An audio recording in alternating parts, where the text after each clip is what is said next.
हकीकत ये है कि जब आरएसएस का फाउंडेशन हो रहा था तो हेडगेवार साहब से पूछा गया था कि देश में अंग्रेजों के खिलाफ लड़ाई चल रही है, तो आपका भी मोर्चा अंग्रेजों के खिलाफ है? क्योंकि उसी टाइम में कम्युनिस्ट पार्टी भी बन रही थी, तो कम्युनिस्टों से पूछा गया तो उन्होंने कहा हम अंग्रेजों के खिलाफ लड़ेंगे और आजाद हिंदुस्तान में समाजवादी समाज बनाने की लड़ाई को आगे बढ़ाएंगे। उसी टाइम में इनका मोर्चा बन रहा था, तो इनसे भी पूछा गया कि आप अंग्रेजों के खिलाफ लड़ोगे? उन्होंने कहा हम नहीं लड़ेंगे। जब उनसे कहा गया कि खुदीराम बोस तो शहीद हो गया, करतार सिंह सराभा तो शहीद हो गया, इन्होंने फांसी पे लटका दिया, वो यंग बच्चे जो है मैदान में उतरे हुए हैं, भगत सिंह और उनकी पूरी टीम जो है वो अंडरग्राउंड लगी हुई है अंग्रेजों के खिलाफ, तो ये सब नौजवान तो मैदान में हैं। तो उन्होंने कहा कि नौजवान भटके हुए हैं, इनको हम समझाएंगे। फिर उनसे पूछा गया कि आपके प्रेरणा स्रोत क्या है, तो उन्होंने कहा हिटलर और मुसोलिनी।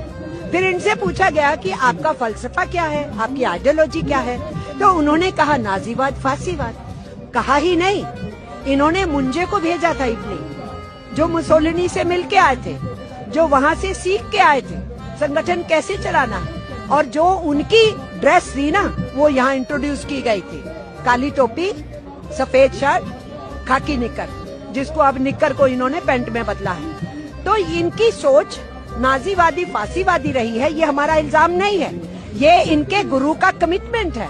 उन्होंने कहा ये हमारी सोच है, हमारा इल्जाम नहीं है कि तुम हिटलर के चेले हो, मुसोलिनी के चेले हो। उनके गुरु ने कहा कि उनकी इंस्पिरेशन वही थे।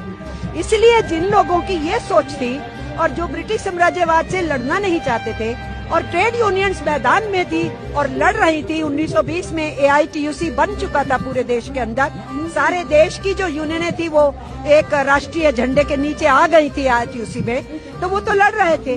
तो अंग्रेजों से लड़के इस देश के मजदूरों ने ट्रेड यूनियन एक्ट लिया 1926 का।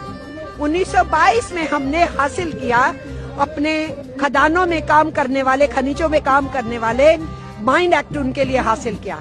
हमने 1923 में कानून अंग्रेजों से छीना, compensation act, compensation and maintenance. हमने 1935 में पेमेंट ऑफ वेजेस एक्ट हासिल किया और उसको लेकर के हम आगे बढ़े और काम के घंटे सुनिश्चित हो, सामाजिक सुरक्षा दी जाए, भविष्य की पेंशन दी जाए, ये सब चीजों के ऊपर लड़ाई चल रही थी। तो हमारा इल्जाम ये है कि हम तो लड़े, विदेशी हुकूमत के खिलाफ लड़े, हमारा कॉलोनियल माइंडसेट नहीं है जो गवर्नमेंट ने लेबर कोड्स को नोटिफाई करते हुए बोला।